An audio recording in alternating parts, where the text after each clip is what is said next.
In other news, a woman is dead tonight following a traffic accident on East Sunrise Highway and Sergeant Major Road last evening.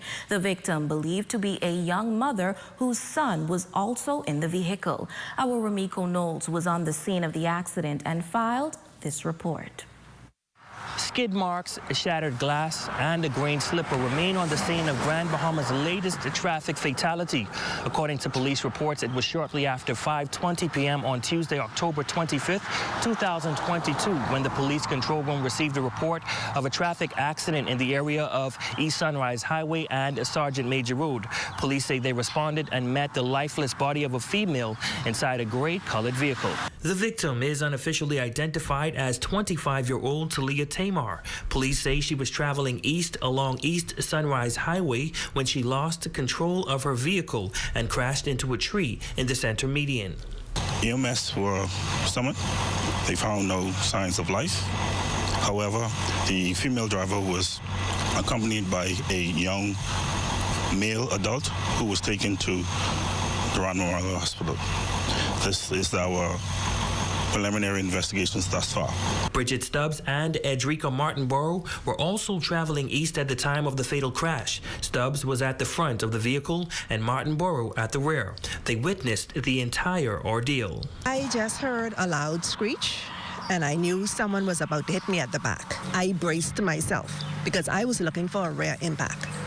You know, and I think had she had done that, I would have been better off for hitting the back of my car and us two just probably having whiplash, being observed at the hospital, than for this to happen. My father and I, we came out of the vehicle and tried to render assistance any way that we could.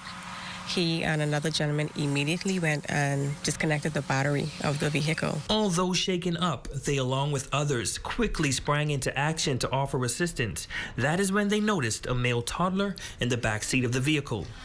He had came out of his booster chair upon impact, and he had hit his head. So he did receive some injuries upon hitting the tree, but eventually he began to come to. Off-duty police officer, she stopped and helped rendering assistance. So the police officer, she tried to assist the baby in getting it out of the vehicle.